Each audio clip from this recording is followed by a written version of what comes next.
गौरी शंकराय नमः। हरतालिका तीज की कथा, जिसके दिव्य केशों पर मंदार के पुष्पों की माला शोभा देती है और जिन भगवान शंकर के मस्तक पर चंद्र और कंठ में मुंडों की माला पड़ी हुई है, जो माता पार्वती दिव्य वस्त्रों से तथा भगवान शंकर दिगंबर वेश धारण किए हैं, उन दोनों भवानी शंकर को नमस्कार करता हूँ। कैलाश पर्वत के सुंदर शिखर पर माता पार्वती जी ने श्री महेश्वर जी से पूछा, हे महेश्वर, मुझसे आप वह गुप्त से गुप्त वार्ता कहिए जो सबके लिए सब धर्मों से भी सरल तथा महान फल देने वाली हो। हे नाथ, यदि आप भली भांति प्रसन्न हैं तो आप उसे मेरे सम्मुख प्रकट कीजिए। हे जगन्नाथ, आप आदि मध्य और अंत रहित हैं। आपकी माया का कोई पार नहीं है। आपको मैंने किस भांति प्राप्त किया है? कौन से व्रत, तप या धन के पुण्य फल से आप मुझको वर रूप में मिले? श्री महादेव जी बोले, हे देवी, यह सुन, मैं तुम्हारे सम्मुख उस व्रत को कहता हूँ जो परम गुप्त है, जैसे तारागणों में चंद्रमा और ग्रहों से सूर्य,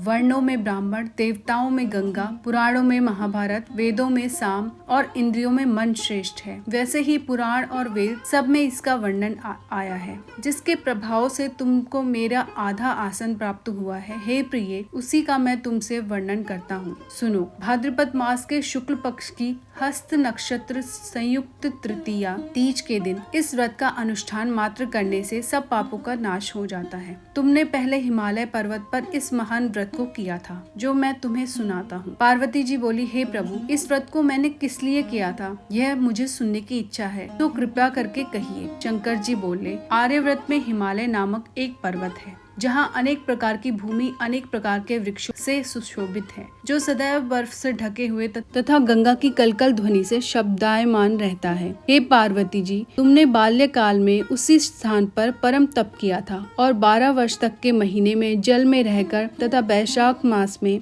अग्नि में प्रवेश करके तप किया। श्रावण के महीने में बाहर खुले में निवास कर अन्न त्याग कर तप करती रही। तुम्हारे उस कष्ट को देखकर तुम्हारे पिता को बड़ी चिंता हुई। वे चिंतातुर होकर सोचने लगे, मैं इस कन्या की किससे शादी करूं? इस अवसर पर देव योग से ब्रह्मा जी के पुत्र नारद जी वहां आए। देवर्षि नारद ने तुम शैलपुत्री को देखा। तुम्हारे पिता हिमालय ने देवर्षि को अर्घ्य पाद्य आसन देकर सम्मान सहित बिठाया और कहा, हे मुनीश्वर, आपने यहाँ तक आने का कष्ट कैसे किया? कहिए, क्या आज्ञा है? नारद जी बोले, हे गिरिराज, मैं विष्णु भगवान का भेजा हुआ यहाँ आया हूँ। तुम मेरी बात सुनो। आप अपनी कन्या को उत्तम वर को दान करें। ब्रह्मा, इंद्र, शिव आदि देवताओं में विष्णु भगवान के समान कोई भी उत्तम नहीं है, इसलिए मेरे मत से आप अपनी कन्या का दान भगवान विष्णु को ही दें। हिमालय बोले, यदि भगवान वासुदेव स्वयं ही कन्या को ग्रहण करना चाहते हैं और इस कार्य के लिए ही आपका आगमन हुआ है, तो वह मेरे लिए गौरव की बात है। मैं अवश्य उन्हें ही दूंगा। हिमालय का यह आश्वासन सुनते ही देवर्षि नारद जी आकाश में अंतर्ध्यान हो गए और शंख, चक्र, गदा, पद्म एवं पीताम्बरधारी भगवान विष्णु के पास पहुँचे। नारद जी ने हाथ जोड़कर भगवान विष्णु से कहा, प्रभु, आपका विवाह कार्य निश्चित हो गया है। इधर हिमालय ने पार्वती जी से प्रसन्नता पूर्वक कहा, हे पुत्री, मैंने तुमको गरुड़ ध्वज भगवान विष्णु को अर्पण कर दिया है। पिता के इन वाक्यों को सुनते ही पार्वती जी अपनी सहेली के घर गई और पृथ्वी पर गिरकर अत्यंत दुखित होकर विलाप करने लगी। उनको विलाप करते हुए देखकर सखी बोली, हे देवी, तुम किस कारण से दुख पाती हो? मुझे बताओ, मैं अवश्य ही तुम्हारी इच्छा पूर्ण करूंगी। पार्वती बोली, हे सखी, सुन, मेरी जो मन की अभिलाषा है सुनाती हूँ। मैं श्री महादेव जी को वरण करना चाहती हूँ। मेरे इस कार्य को पिताजी ने बिगाड़ना चाहा है, इसलिए मैं निसंदेह इस शरीर का त्याग करूंगी। पार्वती के इन वचनों को सुनकर सखी ने कहा, हे देवी, जिस वन को तुम्हारे पिताजी ने न देखा, तुम वहाँ चली जाओ। तब हे देवी पार्वती, तुम अपनी सखी का यह वचन सुनकर ऐसे ही वन को चली गई। पिता हिमालय ने तुमको घर पर न पाकर सोचा कि मेरी पुत्री को कोई देव, दानव अथवा किन्नर हरण करके ले गया है। मैंने नारद जी को वचन दिया था कि मैं पुत्री का गरुड़ ध्वज भगवान के साथ वरण करूंगा। अब यह कैसे पूरा होगा? ऐसा सोचकर वे बहुत चिंतातुर हो मूर्छित हो गए। तब सब लोग हाहाकार करते हुए दौड़े और मूर्छा दूर होने पर गिरिराज से बोले कि हमें आप अपनी मूर्छा का कारण बताओ। हिमालय बोले, मेरे दुख का कारण यह है कि मेरी रत्न रूपी कन्या का कोई हरण कर ले गया, या सर्प डस गया है, या किसी सिंह या व्याघ्र ने मार डाला है। वह न जाने कहाँ चली गई, या उसे राक्षस ने मार डाला है।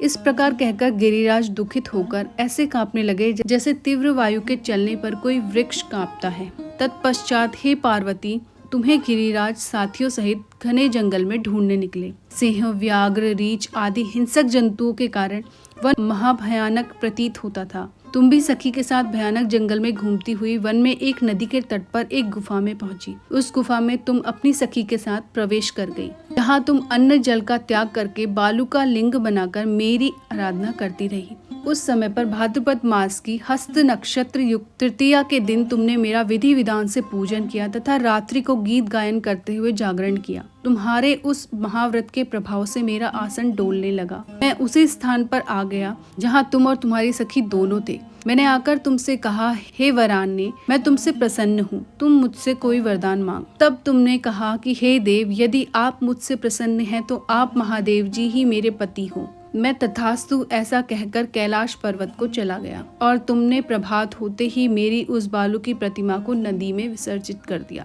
हे शुभे, तुमने वहाँ अपनी सखी सहित व्रत का पारायण किया। इतने में तुम्हारे पिता हिमवान भी तुम्हें ढूंढते ढूंढते उसी घने वन में आ पहुँचे। उस समय उन्होंने नदी के तट पर 2 कन्याओं को देखा तो वे तुम्हारे पास आ गए और तुम्हें हृदय से लगाकर रोने लगे और बोले, बेटी, तुम इस सिंह व्याघ्रदि युक्त घने जंगल में क्यों चली आई? तुमने कहा, हे पिता, मैंने पहले ही अपना शरीर शंकर जी को समर्पित कर दिया था, किंतु आपने इसके विपरीत कार्य किया, इसलिए मैं वन में चली आई। ऐसा सुनकर हिमवान ने तुमसे कहा कि मैं तुम्हारी इच्छा के विरुद्ध यह कार्य नहीं करूंगा। तब वे तुम्हें लेकर घर को आए और तुम्हारा विवाह मेरे साथ कर दिया। हे प्रिय, उसी व्रत के प्रभाव से तुमको मेरा अर्धासन प्राप्त हुआ है। इस व्रतराज को मैंने भी अभी तक किसी के सम्मुख वर्णन नहीं किया है। हे देवी, अब मैं तुम्हें यह बताता हूँ कि इस व्रत का यह नाम क्यों पड़ा। तुम्हारी सखी हरण करके ले गई थी, इसलिए हरतालिका नाम पड़ा। पार्वती जी बोली, हे स्वामी, आपने इस व्रतराज का नाम तो बता दिया, किंतु मुझे इसकी विधि एवं फल भी बताइए कि इसके करने से किस फल की प्राप्ति होगी। तब भगवान शंकर जी बोले, इस स्त्री जाति के अत्युत्तम व्रत की विधि सुनिए। सौभाग्य की इच्छा रखने वाली स्त्रियां इस व्रत को विधि पूर्वक करें। केले के खम्भों से मंडप बनाकर उसे बंदरवानों से सुशोभित करें। उसमें विविध रंगों के उत्तम रेशमी वस्त्र की चांदनी ऊपर तान दें। चंदन आदि सुगंधित द्रव्यों को लेपन करके स्त्रियां एकत्र हों। शंख, भेरी, मृदंग आदि बजावें। विधि पूर्वक मंगलाचार करके श्री गौरी शंकर की बालू निर्मित प्रतिमा स्थापित करें। फिर भगवान शिव पार्वती जी का गंध, धूप, पुष्प आदि से विधि पूर्वक पूजन करें। अनेकों नैवेद्यों का भोग लगावें और रात्रि को जागरण करें। नारियल, सुपारी, जवारी, नींबू, लौंग, अनार, नारंगी आदि ऋतु फलों तथा फूलों को एकत्रित करके धूप, दीप आदि से पूजन करके कहें, हे कल्याण स्वरूप शिव, हे मंगल रूप शिव, हे मंगल रूप महेश्वरी, हे शिवे, सब कामनाओं को देने वाली देवी कल्याण रूप, तुम्हें नमस्कार है। कल्याण स्वरूप माता पार्वती, हम तुम्हें नमस्कार करते हैं। भगवान शंकर जी को सदैव नमस्कार करते हैं। हे ब्रह्म रूपिणी, जगत का पालन करने वाली माँ, आपको नमस्कार है। हे सिंहवाहिनी, मैं सांसारिक भय से व्याकुल हूँ, तुम मेरी रक्षा करो। हे महेश्वरी, मैंने इसी अभिलाषा से आपका पूजन किया है। हे पार्वती माता, आप मेरे ऊपर प्रसन्न होकर मुझे सुख और सौभाग्य प्रदान कीजिए। इस प्रकार के शब्दों द्वारा उमा सहित शंकर जी का पूजन करें। विधि पूर्वक कथा सुनकर गौ, वस्त्र, आभूषण आदि ब्राह्मणों को दान करें। इस प्रकार से व्रत करने वाले के सब पाप नष्ट हो जाते हैं। ओम गौरी शंकराय नमः।